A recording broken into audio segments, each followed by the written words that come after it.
네, 지금부터 랭귀지 모델 4, 5에 해당하는 내용에 대해서 발표 시작하겠습니다. 네, 목차는 다음과 같습니다. 네, 가장 먼저 바트에 대해서 설명드리도록 하겠습니다. 네, 바트는 페이스북에서 발표한 모델로 기존 트랜스포머 구조의 새로운 사전학습 태스크를 제시한 모델입니다. 네, 바트는 바이디렉셔널하게 오토 리그레시브 트랜스포머를 진행하는데 사실 디노이징 오토 인코더는 버트에서 사용한 방식이기 때문에 버트와 다른 마스킹 방법을 사용해서 학습시켰다는 게 핵심 포인트라고 할 수 있습니다. 네, 바트에서는 입력 토큰을 단순 마스킹하는 것이 아니라 인코더 단에서 다양한 노이즈 방법론 5가지를 제안했습니다. 네, 바트에서 사용한 노이즈 방법론의 첫 번째는 토큰 마스킹입니다. 토큰 마스킹은 임의의 토큰을 마스크 토큰으로 교체를 하고 마스크 토큰이 무엇인지를 예측하도록 학습합니다.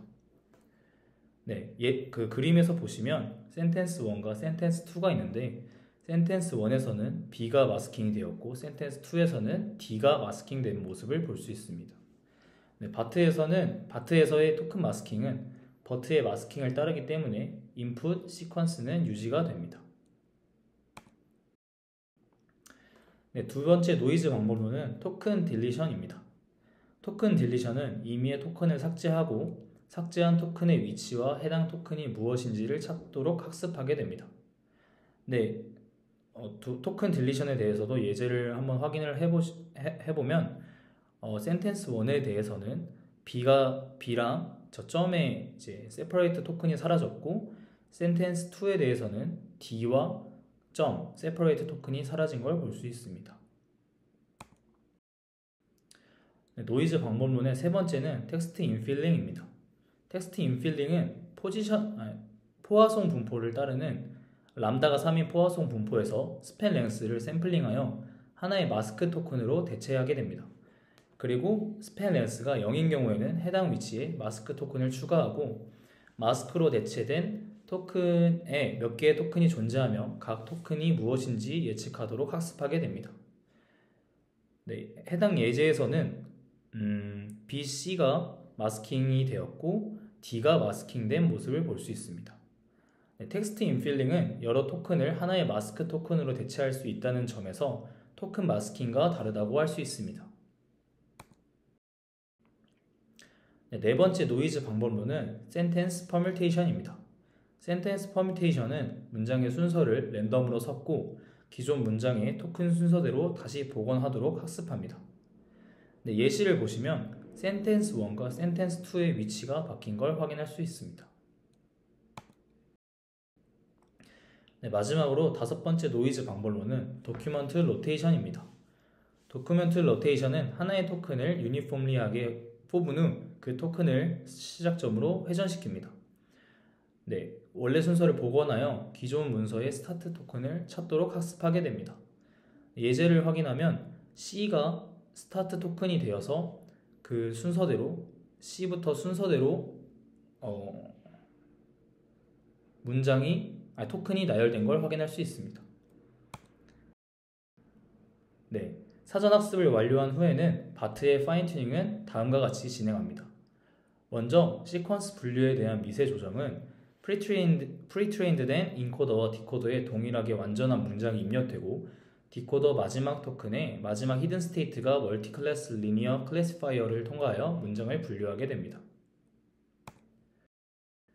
그 다음으로 토큰 분류에 대한 파인 튜닝은 토큰 단위로 분류를 시행해야 하기 때문에 프리트레인드된 인코더와 디코더에 동일하게 완전한 문장이 입력되고 디코더 상단의 히든 스테이트가 토큰 각각의 레프레젠테이션이 되어 분류를 진행하게 됩니다.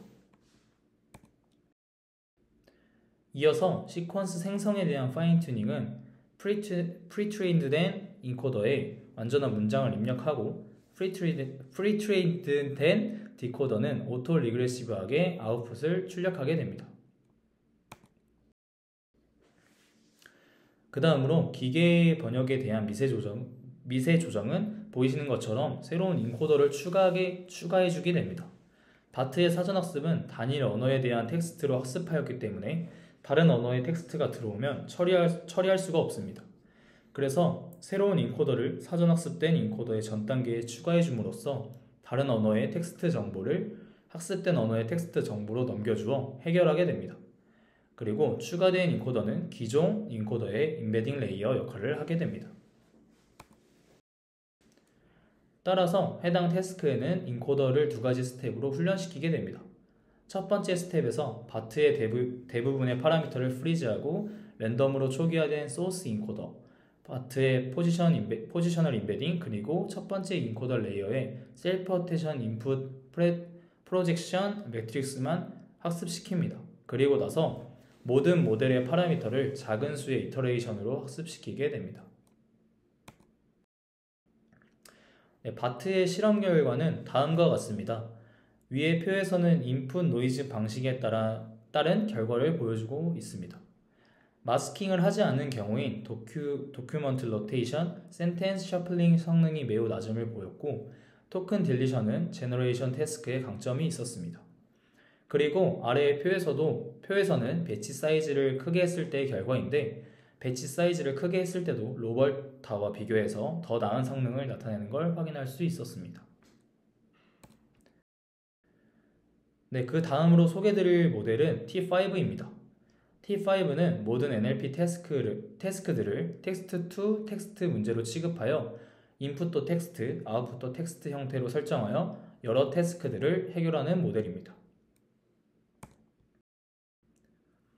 네, 앞서 T5는 모든 NLP 태스크를 텍스트 투 텍스트 문제로 취급하여 진행한다고 말씀드렸었습니다. 다음 예제들을 보며 텍스트 투 텍스트에 대해서 좀 더 자세히 설명드리도록 하겠습니다. 네, 그래머를 체크하는 데이터셋인 콜라 데이터셋에 대한 예제를 확인해 보면 오리지널 인풋 앞에 콜라라는 데이터셋에 대한 표시가 들어가 있고 오리지널 타겟은 1이라고 원래 표시가 되어 있는데 처리를 하고 난 후에는 업셋터블이라는 텍스트로 변경된 걸 확인할 수 있습니다. 그리고 센티멘트 데이터셋인 SST2 데이터셋에 대한 예제도 확인해 보면 동일하게 데이터셋에 대한 SST2라는 내용이 포함이 되어 있고 오리지널 타겟은 1에서 파스티브로 바뀐 걸 확인할 수 있습니다. 이런 예제들처럼 모든 태스크들을 인풋으로 텍스트가 들어가서 아웃풋으로 텍스트가 나오도록 한 모델이 T5입니다. 네, T5는 번역, QA, 분류 등을 포함한 고려하는 모든 태스크들의 모델의 입력 텍스트가 되고 일부 타겟 텍스트를 생성하기 위해 훈련하게 됩니다. 이러한 과정들이 다양한 태스크에 걸쳐 동일한 모델과 동일한 손실함수, 동일한 하이퍼 파라미터 등을 사용할 수 있도록 합니다. 네, T5의 모델 구조는 기본적으로 오리지널 트랜스포머의 구조와 동일합니다. 하지만 차이점이 존재하는데 첫 번째로 간소화된 레이어 정규화를 사용한다는 점입니다. 레이어 정규화를 거치고 난 후에 스킵 커넥션을 적용하고 활성화 함수값만 재조정하여 추가적인 편향을 적용하지 않습니다. 예제를 보시면 왼쪽 그림은 오리지널 트랜스포머의 기존 레이어 노멀라이제이션 과정입니다. 보시면 인코디드 벡터가 나와서 레지듀얼 커넥션을 진행한 다음에 레이어 정규화를 거치게 되는데 T5의 레이어 노멀라이제이션은 인코더 벡터의 레이어 정규화를 진행한 후에 레지듀얼 커넥션을 진행하는 걸 확인할 수 있습니다. 그리고 오리지널 트랜스포머와 또 다른 점은 포지션 임베딩 파트입니다. T5에서는 각 포지션에 고정된 임베딩을 사용하지 않고 키와 커리 간의 오프셋에 따라 다른 학습된 임베딩을 사용하게 됩니다. 포지션 임베딩으로 단순하게 스칼라를 사용하고 이 스칼라는 어텐션 웨이트를 계산할 때 로짓에 더해주는 값으로 사용합니다. 뿐만 아니라 효율성을 위해 포지션 임베딩 값은 모든 레이어에서 공유하되 각 레이어의 어텐션 헤드에서는 각기 다른 학습된 포지션 임베딩을 사용합니다. 즉, 가능한 키 쿼리 거리의 범위에 따라 고정된 개수의 임베딩이 학습되게 됩니다. 네, 인풋 시퀀스 512인 문장에 대해 셀프 어텐션 상황을 가정하면 릴레이티브 포지션은 다음과 같이 구할 수 있게 됩니다. 이제 이 릴레이티브 포지션을 통해 상대적인 거리에 따른 버킷 값을 구하고 이 버킷 값은 스칼라로 인베딩하여 어텐션 스코어를 구할 때 로짓에 더해져 위치 정보를 반영하게 됩니다. 모델이 바이디렉셔널이기 때문에 기준 토큰 앞뒤로 다른 버킷 값을 할당하게 됩니다. 그리고 기준 토큰과 가까운 거리의 토큰은 각기 다른 버킷을 할당하고 멀리 떨어진 토큰의 위치 정보는 같은 값으로 인베딩되어 덜 민감하게 반영하게 됩니다. 네, 학습을 위한 데이터는 C4라고 부르는 데이터를 사용합니다. 네, 원래 커먼 크롤은 달마다 20TB에 해당하는 웹에서 추출된 텍스트를 제공합니다. 하지만 이러한 텍스트의 대부분은 자연어가 아니고 의미 없는 문구나 표준 문구로 구성됩니다. 더욱이 스크랩된 텍스트의 많은 양이 논문에서 고려하는 어떤 태스크에도 유용하지 않을 것 같은 내용을 담고 있기 때문에 이러한 문제들을 해결하기 위해 본 논문에서는 커먼 크롤의 웹 추출 텍스트를 클리닝하기 위해 다음과 같은 휴리스틱한 방법을 사용합니다. T5의 베이스 데이터셋을 모으기 위해 2019년 4월에 웹에서 추출된 텍스트 데이터를 받아 필터링 과정을 적용합니다. 그 결과로 사전학습에 사용되는 대부분의 데이터셋보다 훨씬 큰 규모이면서 리즈너블하게 클린하고 내추럴한 영어 텍스트로 구성되게 됩니다. 다양한 태스크의 단일 모델을 훈련시키기 위해 모든 태스크를 텍스트 투 텍스트 형식으로 변환하는 과정을 거칩니다. 모델이 수행할 작업을 지정하기 위해서 원본 입력 시퀀스에 태스크 명시적인 접두어, 프리픽스를 추가하여 모델에 제공합니다.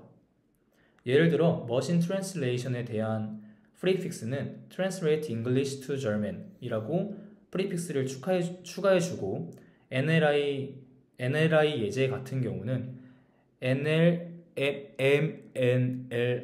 Premise Hypothesis라는 이제 단어들을 추가해주면서 텍스트를 수정해줍니다. 그리고 NLI 태스크에서 아웃풋이 어떠한 라벨에도 대응되지 않는 텍스트를 출력한다면 무조건 틀린 것으로 간주한다고 합니다. 그리고 해당 논문에서는 프리픽스의 워딩을 변경하는 것에 영향이 한정되어 있다는 것을 발견하고 이에 대한 심도 있는 에밸루에이션 스터디는 수행하지 않았다고 합니다. 그리고 T5는 인코더, 디코더 구조로 인풋과 타겟을 가지고 있습니다. T5의 트레이닝 오브젝티브는 살짝 수정된 MLM이라고 생각하시면 됩니다. 버튼은 하나의 토큰에 마스킹을 하지만 T5는 연속된 토큰을 마스킹합니다. 그리고 매스와 비슷하게 인풋에서 마스킹되지 않은 부분을 타겟에서 맞출 수 있도록 학습이 진행됩니다. 그리고 T5의 모델은 프리픽스 랭귀지 모델이라고 할 수 있습니다. 프리픽스를 사용한 캐주얼 마스킹은 셀프 어텐션 메커니즘이 입력 시퀀스의 일부에 대해서만 fully visible 마스크를 할 수 있도록 합니다. 그리고 동일하게 언어 모델에 프리픽스를 추가하는 것은 입력에 fully visible 마스킹을 허용하는 것과 같다고 할 수 있습니다.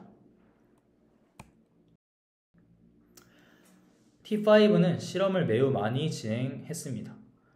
우선 하이 레벨 어프로치 같은 경우에는 버트 스타일이 그래도 성능이 가장 좋았습니다.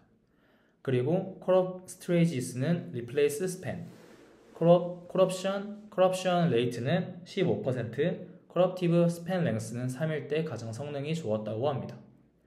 그리고 가장 좋은 성능을 보인다고 앞서 설명드린 하이퍼 파라미터들이 T5의 베이스 모델에서 사용된 옵션이라고 생각하시면 될 것 같습니다. 그리고 첫 번째 실험에서는 인코더 디코더 구조와 디노이징 오브젝티브를 사용하는 방식이 가장 성능이 우수하다는 점을 밝혀내었고, 그 다음에 레이어 간 파라미터 쉐어링을 해도 성능이 거의 유사하게 유지되었고, 레이어 수를 줄이면 성능이 유의미하게 감소하며 LM 방식보다는 디노이징 방식이 사전학습 기법으로 더 효과적이라는 것을 보여주고 있습니다. 그리고 T5에서 제안하는 인풋 타겟 구조가 가장 효과적이었으며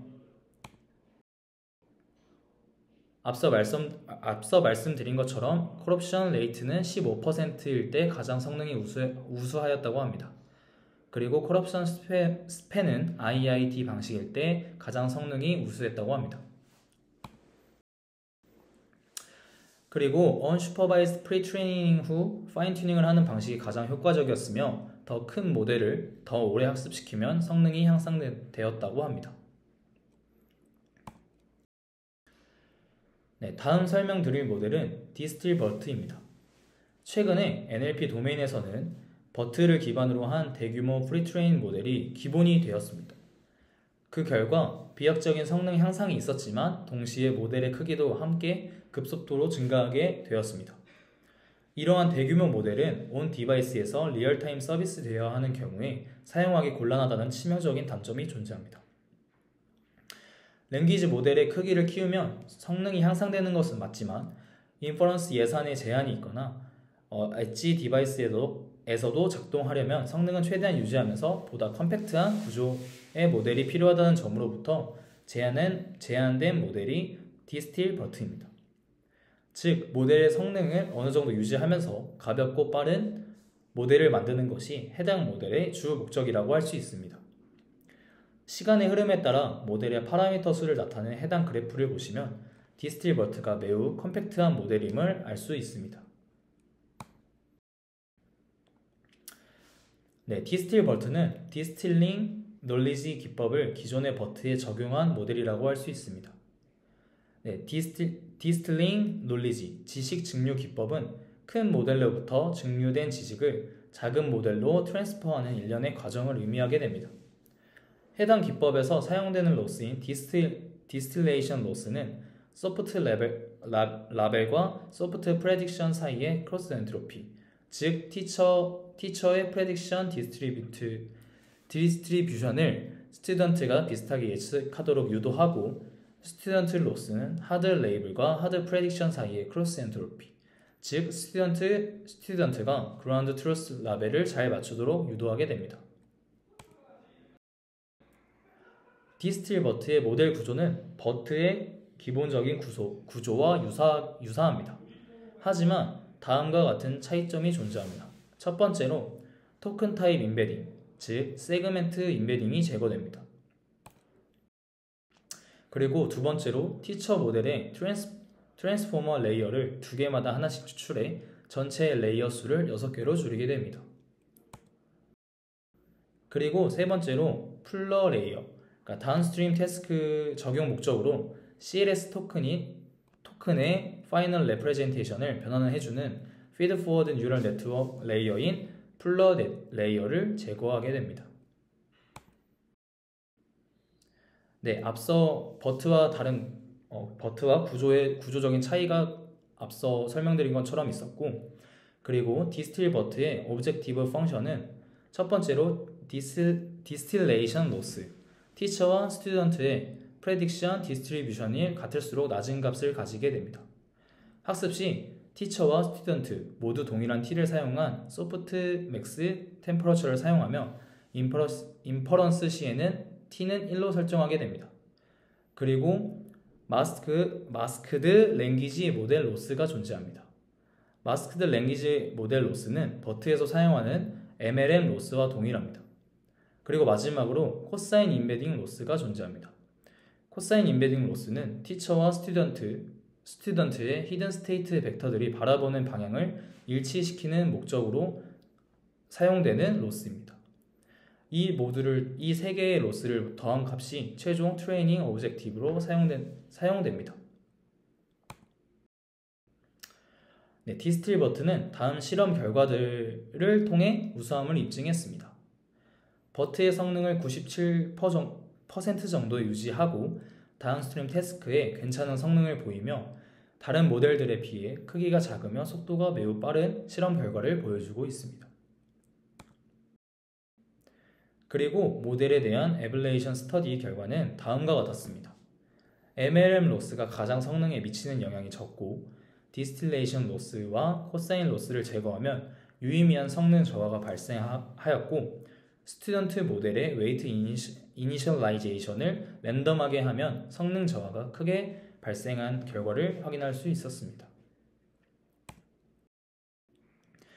네, 그리고 다음으로 말씀드린 모델은 일렉트라입니다. 일렉트라는 성능뿐만 아니라 학습의 효율성에 주목한 모델입니다. 기존의 버트를 비롯한 많은 랭귀지 모델들은 입력을 마스크 토큰으로 치환하고 이를 치환 전에 원본 토큰으로 복원하는 마스크드 랭귀지 모델링 (MLM) 태스크를 통해 프리트레이닝을 진행합니다. 하지만 이런 모델들은 여러 문제들이 존재합니다. 먼저 전체 토큰의 일부 15%에 대해서만 로스가 발생하며 비용이 많이 들고 학습되는 마스크 토큰을 모델이 참고하여 예측하지만 인퍼런스 과정에서는 마스크 토큰이 존재하지 않는다는 문제점이 존재합니다. 이러한 문제점들을 해결하기 위해 Replaced Token Detection이라는 새로운 사전학습 태스크를 제안합니다. 아래 그래프는 동일한 예산일 때 Replaced Token Detection을 활용한 사전학습이 MLM 사전학습보다 성능이 좋음을 보이고 있습니다. Replaced Token Detection은 가장 먼저 토큰을 마스킹합니다. 그리고 제너레이터를 통해 마스키된 부분을 예측하고 그런 후에 디스크리미네이터를 통해 원본 문장과 마스킹한 후 예측된 문장들 중 대체된 토큰을 판별하며 학습을 진행합니다. Replaced Token Detection에 대해서 좀 더 자세히 말씀드리면 유니폼 분포로부터 K개의 마스킹 토큰을 선택하고 제너레이터에 의해 생성된 예측 분포로부터 corrupted 토큰을 선택하게 됩니다. 여기서 제너레이터 G는 버트의 MLM과 똑같다고 생각하시면 될 것 같습니다. 그리고 Replaced Token Detection의 로스는 첫 번째로 제너레이터가 원본 데이터의 MLM 태스크를 잘 수행할 수 있도록 하는 MLM 로스가 존재하고 디스크리미네이터가 corrupted 토큰을 잘 예측하도록 하는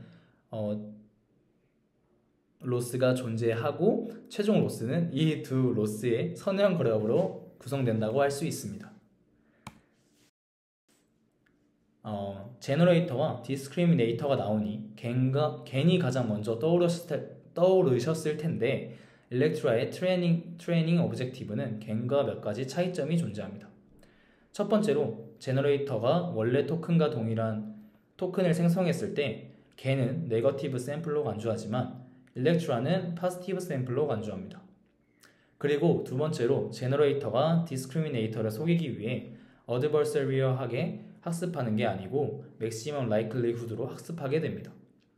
해당 방식에서는 제너레이터가 샘플링하는 과정 때문에 역전파가 불가능하고 따라서 애드버서리얼하게 제너레이터를 학습하는 게 어렵습니다. 그래서 강화학습으로 이를 구현해 보았지만 맥시멈 라이클리후드로 학습시키는 것보다 성능이 좋지 않았다고 합니다. 그리고 세 번째로 제너레이터의 입력으로는 노이즈 벡터를 넣어주지 않는 점이 겐과 다르다고 할 수 있습니다. 일렉트라의 성능을 더 향상시키는 몇 가지 기법과 실험 결과에 대해서 알아보겠습니다. 실험은 버트 베이스와 동일한 크기의 모델과 데이터를 사용하여 진행되었습니다. 첫 번째로 웨이트 쉐어링에 대한 실험 결과입니다. 모든 가중치를 공유하는 것이 가장 좋은 성능을 보였고 임베딩만 공유하는 방법도 거의 비슷하게 좋은 성능을 기록했다고 합니다. 두 번째로 스몰러 제너레이터스 즉 디스크리미네이터보다 제너레이터 사이즈가 작으면 성능이 향상된다고 주장하고 있습니다. 디스크리미네이터 크기 대비 4분의 1에서 2분의 1 크기의 제너레이터를 사용했을 때 가장 좋은 성능을 보인다고 하고 있습니다. 그리고 트레이닝 알고리즘에 대한 실험 결과입니다. 제너레이터와 디스크리미네이터를 함께 학습하는 방식이 가장 좋은 성능을 보였다고 합니다.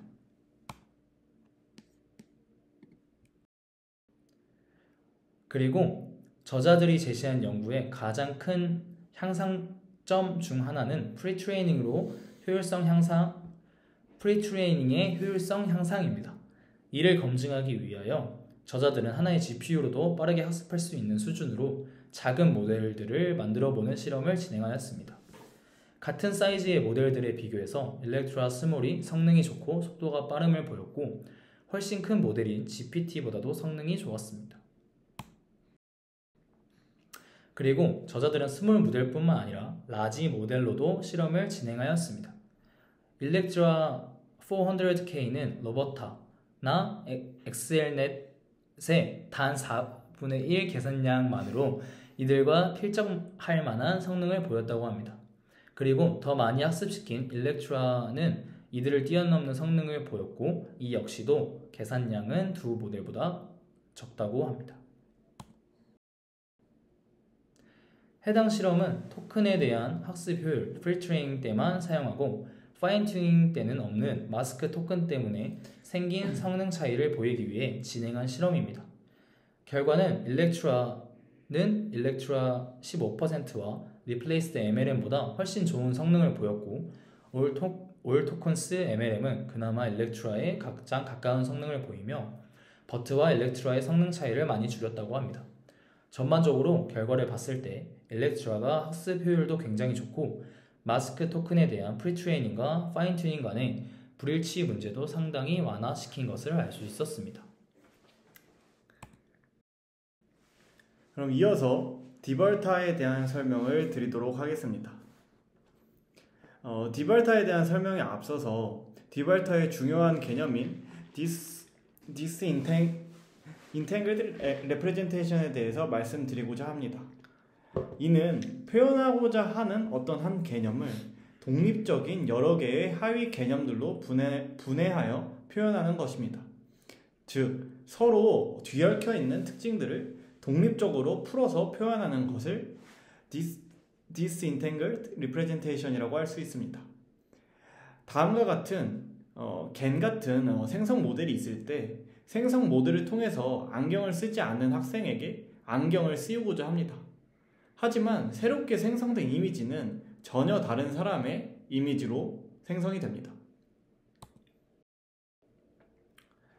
이는 이미지를 생성하기 위해 입력한 데이터는 안경과 관련 없는 머리, 눈, 나이 등과 같은 다른 특징과도 연관이 되어 있기 때문입니다. 이에 따라서 하나의 특징에 대해서 변형을 주는 것은 쉽지 않습니다. 따라서 앞선 장표와 같이 서로 뒤얽혀 있는 특징을 다음과 같이 풀어서 표현하고자 하는 것이 Disentangled Representation이라고 할 수 있습니다.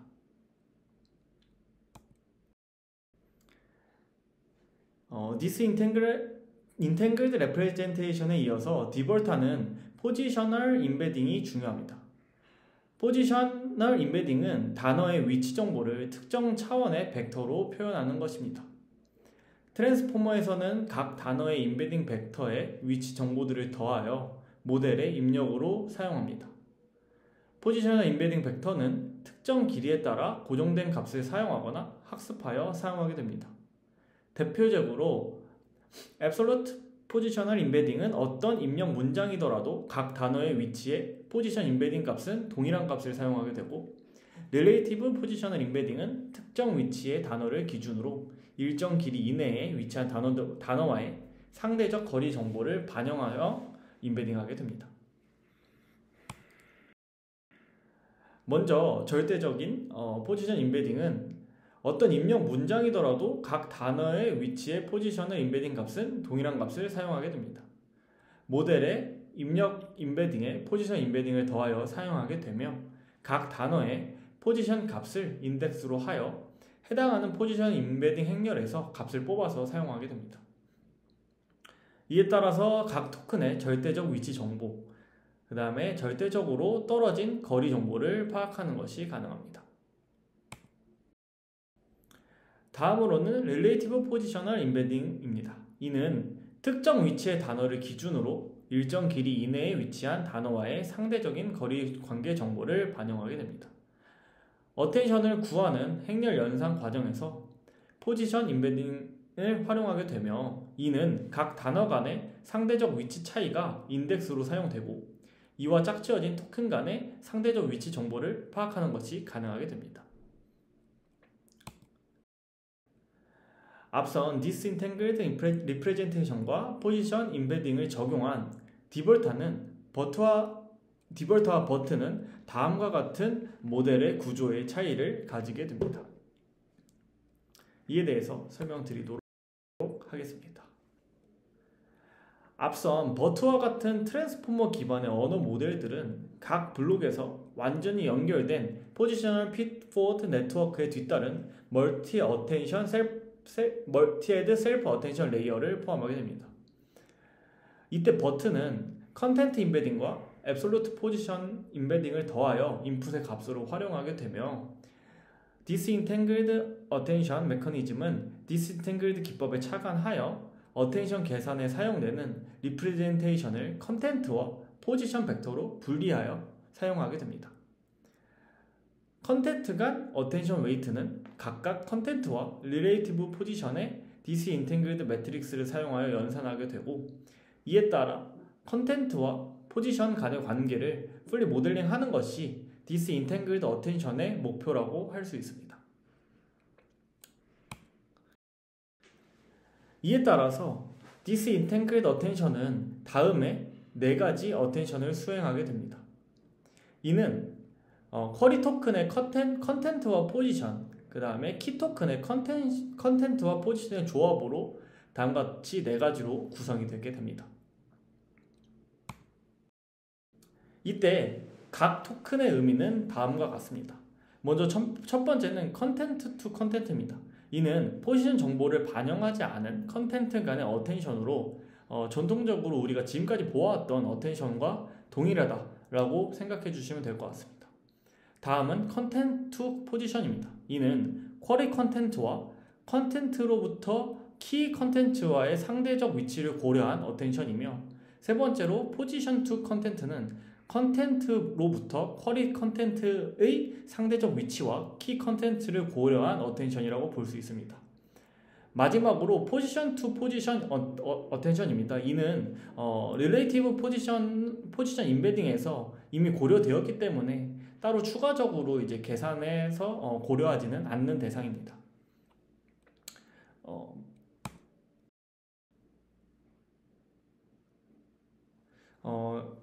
앞서 말씀드린 것처럼 두 번째와 세 번째 컨텐트 투 포지션과 포지션 투 컨텐트에 대해서 조금 더 설명드리도록 하겠습니다.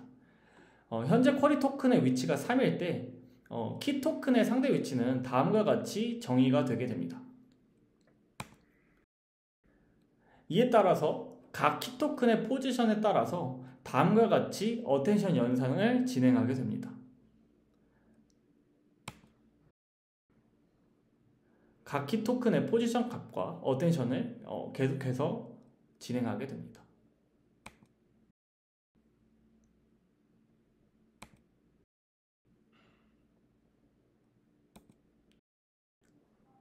최종적으로 다음과 같이 모든 키 토큰의 포지션과 쿼리 토큰의 컨텐트의 값을 어텐션하는 것으로 이루어져 있습니다.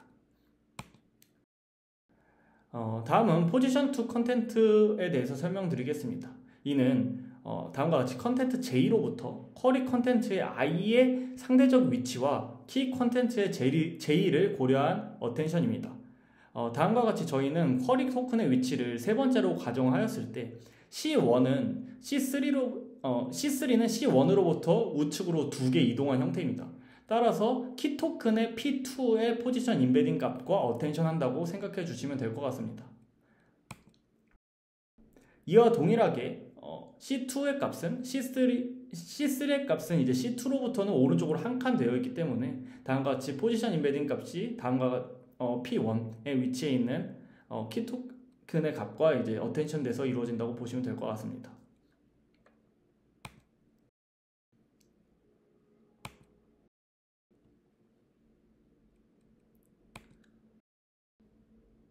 이렇게 컨텐트 J로부터 쿼리 컨텐츠의 I의 상대적 위치와 키 컨텐츠의 J를 고려한 어텐션이 포지션 투 컨텐트 어텐션이라고 볼 수 있습니다.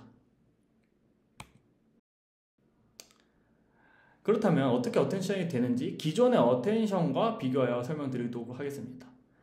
기존의 Attention is all you need 라는 논문에서 제안된 어텐션은 다음과 같은 수식으로 정의가 됩니다. 하지만 disentangled attention은 기존의 어텐션에 relative 포지션의 제약을 더하여 나타내는 것이라고 보시면 될 것 같습니다. 컨텐츠 벡터와 포지셔널 벡터를 각각 QC, KC, VC로 표현하고 또한 QR, KR로 나타내어 다음과 같이 표현할 수 있습니다. 이후 다음과 같이 A 틸다를 계산을 하고 계산된 A 틸다를 통해서 최종적인 아웃풋을 뽑아내는 것이 Disentangled Attention의 연산 과정이라고 보실 수 있습니다. 전체적인 알고리즘은 다음과 같이 구성될 수 있으며 이를 확인해 보시면 좋을 것 같습니다. 디벌타는 기본적으로 사전학습에서 버트와 동일하게 MLM 태스크를 수행하게 됩니다. 마스크드 토큰을 예측하는 과정에서 문맥의 컨텐츠와 포지션 정보를 이용하게 됩니다.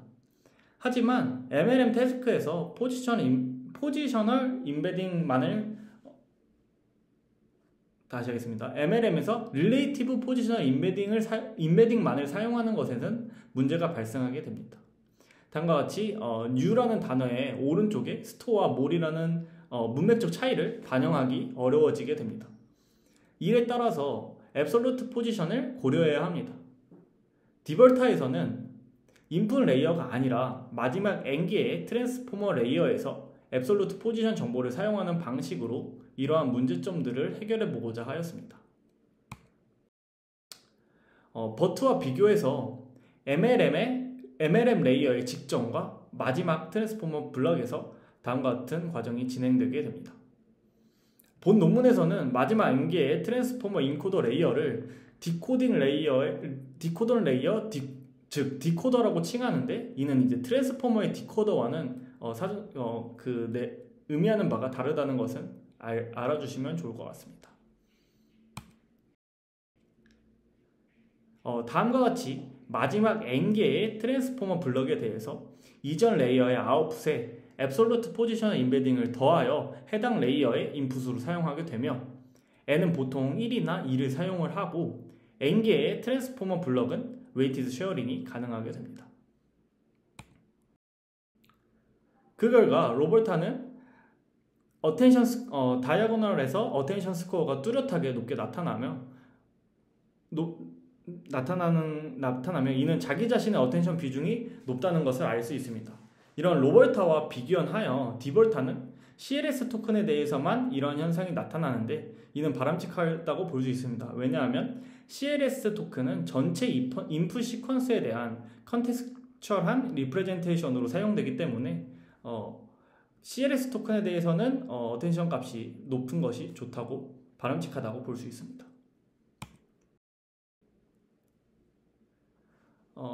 다음은 NLU 태스크에 대해서 디벌타의 결과에 대해서 말씀드리겠습니다. 각 모델은 바트 라지와 프리트레인드 세팅을 동일하게 하여 레이어를 24개, 히든 스테이트를 1024개로 하여 실험을 진행하였으며 로버타, 엑셀넷, 엑스트라와 동일하게 학습 데이터를 구성하였고 다음과 같이 다른 모델들에 비해서 뛰어난 성능을 보이는 것을 알 수 있습니다. 또한 다음과 같은 NLU 태스크에 대해서도 비슷한 크기의 이전 소타 모델들을 능가하였으며 T5와는 파라미터 수의 차이가 많이 나기 때문에 직접적으로 비교를 하지 않았으며 알버트는 디벌타와 대비해서 히든 디멘션의 연산 비용이 4배나 크다는 것을 실험 결과로 보이고 있습니다.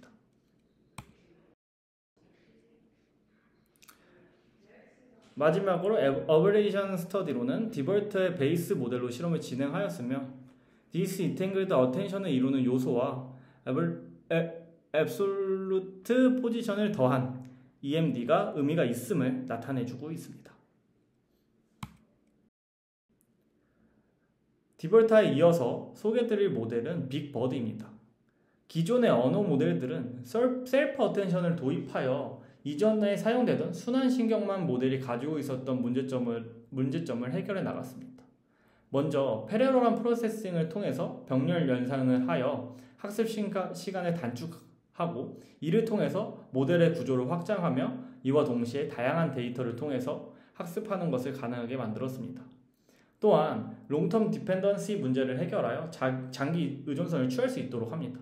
이처럼 셀프 어텐션을 통해서 언어 모델들은 순환신경망 기반 문제들을 해결하였지만 이는 새로운 문제를 수반합니다. 기존의 fully attention은 시퀀스의 길이에 대비하여 2차 의존성을 가지게 됩니다.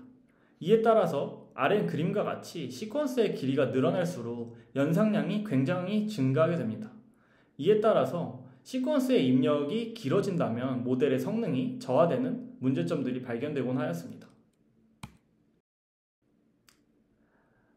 앞선 긴 시퀀스에 따라서 발생할 수 있는 문제들을 해결하고자 빅버드 모델이 제안되었습니다. 해당 모델은 스펄스 어텐션 메커니즘을 통해서 쿼드라틱한 디펜던시를 리니어한 디펜던시로 줄인 모델입니다. 이를 활용함으로써 기존의 언어 모델들에 대비하여 8배 길이의 시퀀스를 처리하는 것이 가능하게 되었습니다. 이러한 빅버드 모델은 3가지의 어텐션을 활용하게 됩니다. 첫 번째로는 랜덤 어텐션, 두 번째로는 윈도우 어텐션, 세 번째로는 글로벌 어텐션이 있습니다. 그럼 지금부터는 빅버드의 Generated Attention Mechanism에 대해서 설명드리도록 하겠습니다. 먼저 기존의 어텐션 메커니즘을 다이렉티드 그래프로 치환하여 생각하면 다음과 같이 완벽하게 모든 노드들이 다 연결된 그래프를 만들게 됩니다.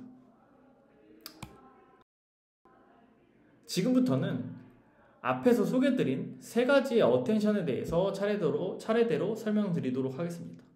먼저 랜덤 어텐션입니다. 이는 쿼리와 arg의 랜덤 키를 어텐션하는 것입니다.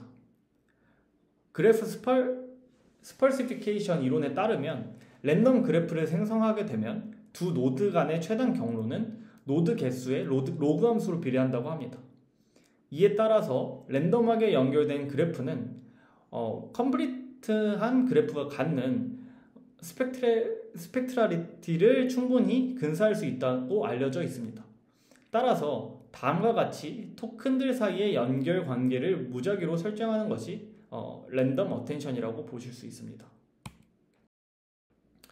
두 번째는 윈도우 어텐션입니다. 이는 쿼리와 양옆에 w개의 키와의 어텐션입니다. 대부분의 NLP 컨텍스트는 높은 수준의 로컬리티 오브 레퍼런스를 갖게 됩니다. 즉, 주변의 단어에 대한 영향도가 높다라고 보실 수 있습니다. 하지만 랜덤 토큰의 경우에서는 주변 토큰의 영향을 단어와의 어텐션에 반영하기 어렵습니다. 따라서 쿼리를 기준으로 양옆의 토큰들을 키값과 밸류 값으로 사용함으로써 주변 단어의 영향도를 고려할 수 있도록 하는 것이 윈도우 어텐션이라고 보실 수 있습니다. 마지막으로 글로벌 어텐션은 쿼리와 G개의 글로벌 토큰들과의 어텐션을 수행하는 것입니다. 이는 앞선 2개의 랜덤과 윈도우 어텐션을 통해서는 기존 버트의 성능을 내기 어려웠기에 도입되게 되었습니다. 해당 글로벌 토큰은 모든 토큰과 연결되도록 어텐션을 수행하게 되며 이때 기존 토큰들 중 일부를 사용하게 되면 Internal Transfer Construction (ITC)라고 불리게 되며 새로운 글로벌 토큰을 만들게 되면 External Transformer Construction이라고 하여 불리게 되었습니다. 전체적인 그림으로 살펴보게 되면 다음과 같이 랜덤하게 선택이 되면 랜덤 어텐션, think와 주변에 있는 i와 mesh처럼 이렇게 주변에 있는 값이 어텐션 되면 윈도우 어텐션, 글로벌 토큰과 연결이 되면 글로벌 어텐션이 되며 이런 3가지 어텐션의 합을 사용하는 것이 빅버드의 어텐션이 된다고 보실 수 있습니다. 이러한 Generalized Attention Mechanism은 각 어텐션 헤드마다 모든 입력 토큰이 아닌 아웃링크로 연결된 토큰들에 대해서만 연산을 진행하며 i번째 토큰에서부터 연결된 토큰에 대해서 쿼리 키 밸류를 이용하여 연산을 수행하며 계산된 값을 원본과 residual connection을 수행하게 됩니다. 그 결과 question answering 데이터셋에 대해서 실험을 수행하였을 때 로볼타나 롱포머보다 좋은 성능을 보였으며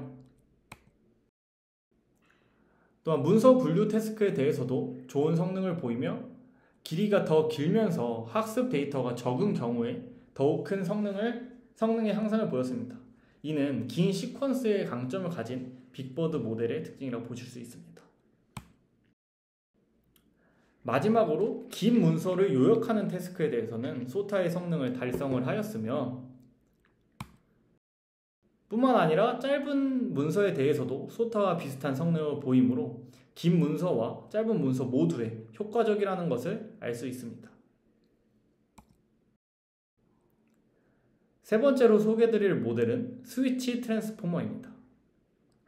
언어 모델의 성능은 모델 사이즈, 컴퓨팅 능력, 데이터 크기에 의존하게 됩니다. 이때 모델의 사이즈를 증가시키는 것은 매우 쉬운 일입니다. 하지만 컴퓨팅 능력을 향상시키는 것에는 많은 비용이 필요하게 됩니다.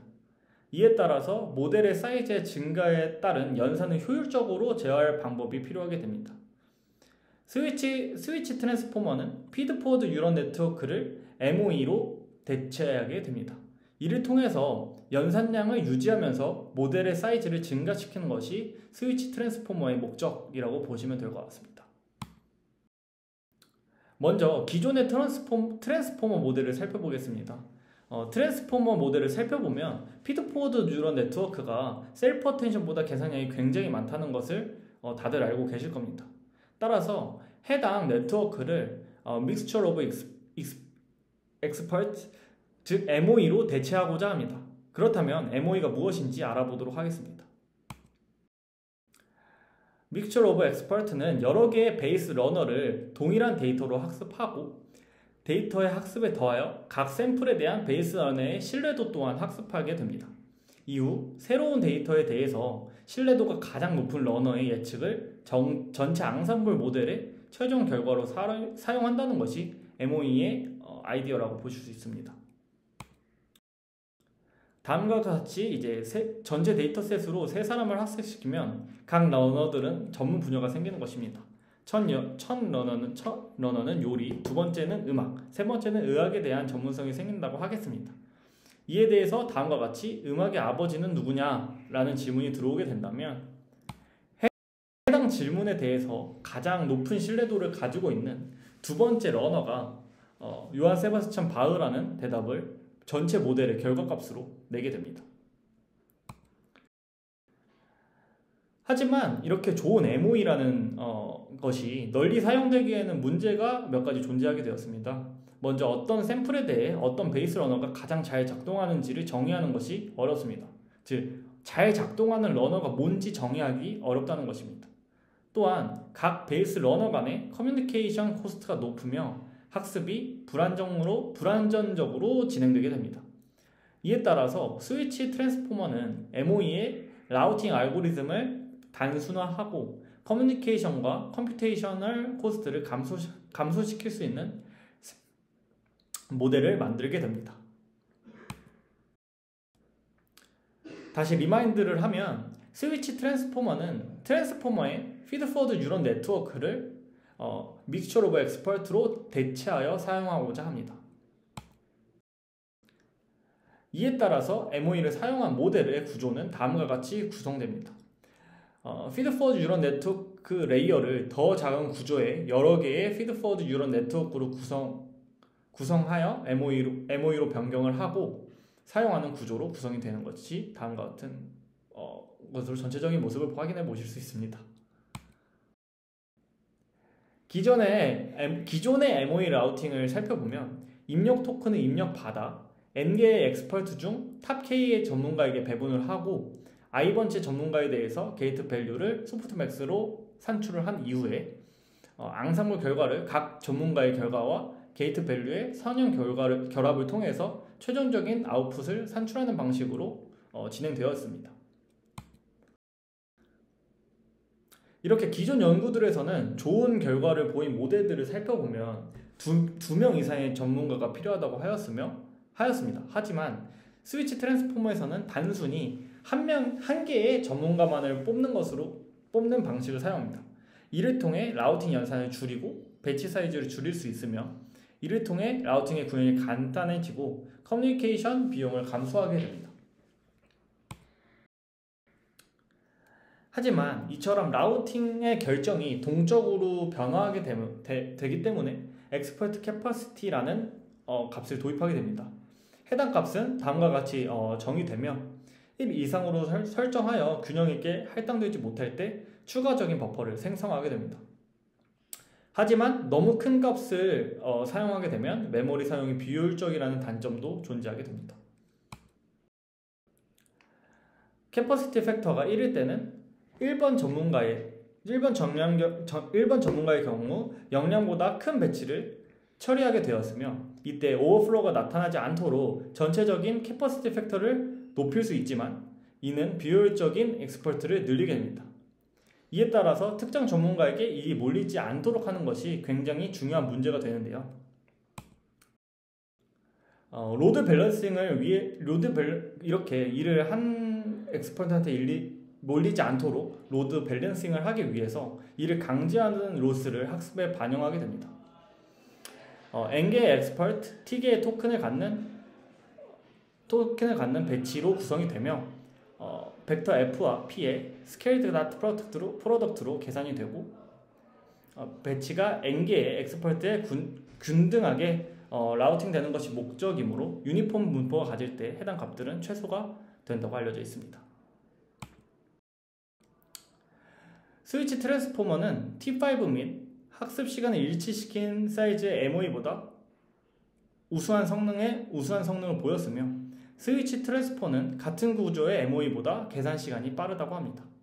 또한 스위치 트랜스포머는 캐퍼시티의 값을 낮게 설정하더라도 충분히 높은 성능을 보였다고 합니다.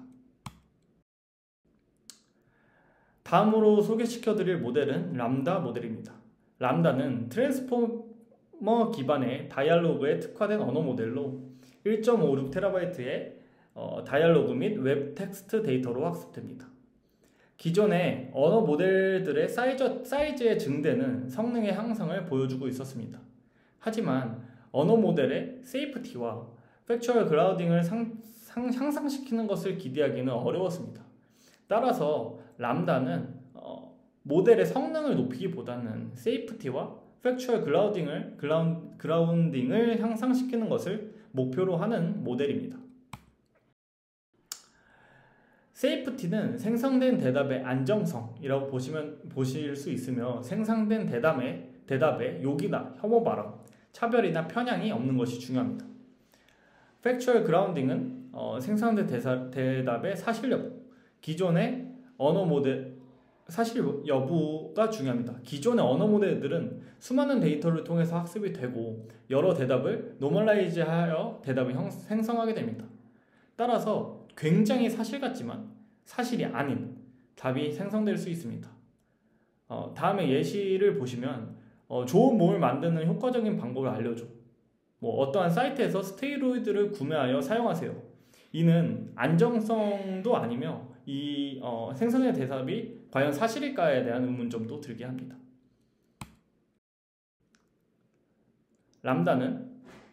람다의 사전학습은 다음 단어를 예측하는 방식을 통해서 학습이 됩니다. 인터넷에 공개된 여러 문서와 대화를 학습 데이터로 하며 발화 데이터뿐만 아니라 다양한 문서도 학습에 사용하였기 때문에 일반적인 언어 모델로도 사용이 가능합니다. 또한 해당 모델은 1024개의 TPU를 통해서 57.7일 동안 학습했다는 것도 언급하고 있습니다. 람다에서 사용하는 퀄리티 점수는 다음에 sensibleness,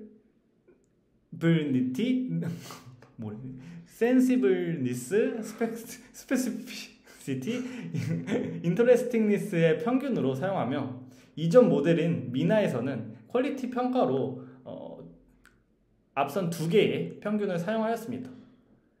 해당 값들은 sensibility는 대답이 컨텍스트에서 의미가 있고 이전에 말한 것과 모순되지 않는지의 여부를 측정하는 것이며 스페시피시티는 대답이 주어진 컨텍스트에 적절한지를 평가하는 것입니다. 다음에 예시를 보겠습니다. 좋은 몸을 만드는 효과적인 방법을 알려줘. 그냥 운동해 라고 대답하는 것과 몸이 좋아지기 위해서는 운동, 식단, 휴식의 균형이 중요해 라고 대답하는 것 중에서 specificity는 앞선 경우에 대해서는 적절하지 않다라고 0을 부여하게 되고 이후 후자에 대해서는 적절하다라고 하여 1을 부여하게 됩니다. 앞선 미나의 모델에서 추가적으로 람다의 모델에서는 interestingness가 추가적으로 도입이 되게 되었는데 이는 관심을 끌거나 궁금증을 불러일으키고 뜻밖이거나 재치 있고 예리한 대답이라고 합니다. 다음의 예시를 보시겠습니다. 좋은 몸을 만드는 효과적인 방법을 알려줘.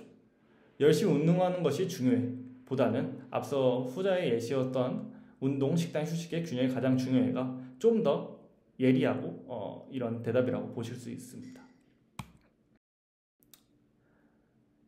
다음은 모델이 높은 퀄리티 점수를 얻는 것이 가능하지만 사용자에게 안전하지 않을 가능성이 있습니다. 따라서 다음과 같은 방식으로 평가를 진행하였다고 합니다. 다음은 평가의 예시입니다. 이어서 평가의 예시라고 보실 수 있습니다.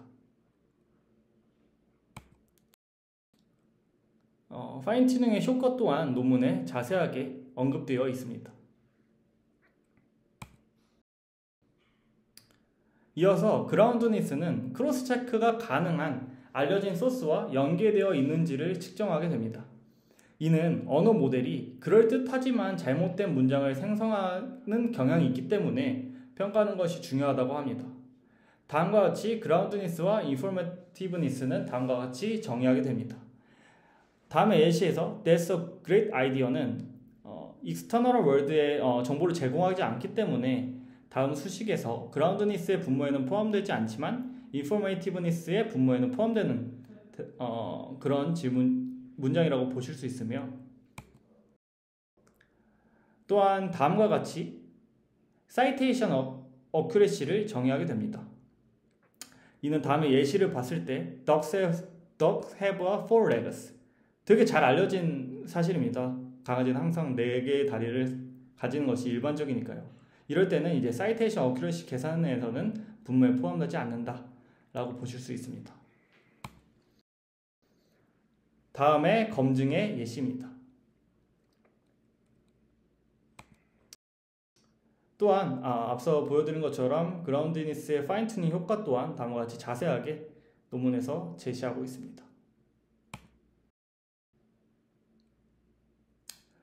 롤 스페시픽 매트릭스는 helpfulness와 롤 consistency로 이루어지며 각 의미는 helpfulness는 사용자가 독립적으로 확인하여 모델의 반응이 대답이 적절한 정보를 포함하고 유용하다는 것을 판단하는 것이며 롤 consistency는 에이전트가 타겟 롤을 적절히 수행하는 것처럼 느껴진다면 올바르다 라고 평가하는 것을 의미합니다.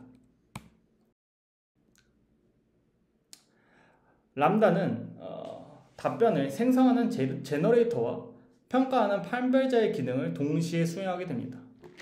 제너레이터는 다이얼로그 모델로서 주어진 상황에서 적절한 대답을 생성하는 것이 중요하며 디스크리미네이터는 앞서 소개된 지표들에 대해서 생성된 레퍼런스가 적절한지 부적절한지를 판별하는 것이 중요하다고 보실 수 있습니다. 디스크리미네이터와 제너레이터를 파인튜닝하는 방식에 대해서는 제너레이티드 캔디데이트 리퍼런스에 대해서 SSI와 세이프티 레이팅을 예측을 하게 되고 세이프티 프레딕션의 값이 일정 스레시홀드 이하인 대답들을 모두 제거하게 됩니다. 또한 제거되지 않은 리스폰스들에 대해서는 퀄리티 매트릭스를 통하여 순위를 매기고 다음과 같은 가중치를 비교하여 탑 랭크된 대답들 중에서 다음 턴의 대답으로 사용되는 방식으로 파인튜닝이 진행되게 됩니다. 람다를 미세 조정하기 위해서는 두 가지 태스크를 수행하게 됩니다. 첫 번째는 기본 모델에서 생산된 대답과 날짜에 대한 멀티튠 다이얼로그 컨텍스트를 가져오고 이후 다음 텍스트가 툴셋으로 전송되어야 하는 쿼리임을 나타내는 특수 문자열을 생성하게 됩니다. 두 번째 태스크는 툴셋에서 반환된 스니펫과 대화를 사용하게 됩니다. 이후 컨텍스트 베이스 쿼리 스니펫을 예측하게 됩니다. 리서치 단계에서는 베이스 출력을 평가하기 위해 일부 쿼리를 툴셋에 출력한 이후에 리서치 단계는 싱글 멀티태스킹 모델에 속하는 하나의 특별한 태스크로서 사용된다는 것을 알아주시면 될 것 같습니다. 또한 쿼리의 생성에는 모델의 파인 튜닝을 기반으로 하며 휴리스틱적인 요소는 없다고 합니다. 프리트레인드 모델보다 모든 부분에 대해서 람다 모델이 다음과 같이 우수한 성능을 보임을 알 수 있습니다. 람다 SSI 및 세이프티 디스크리미네이터는 프리트레인 데이터셋에서 샘플링된 대화 데이터에 대해 점수를 매기고 필터링 하는 데 사용되어 세이프, 센시블, 스페시픽, 인터레스팅한 대화를 생성하게 됩니다.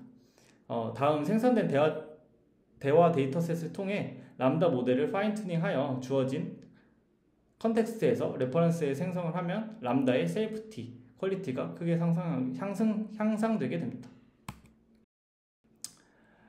부여된 역할에 따라서 프리트레인된 랭귀지 모델과 람다의 대답의 차이는 다음과 같이 발생하는 것을 알 수 있습니다.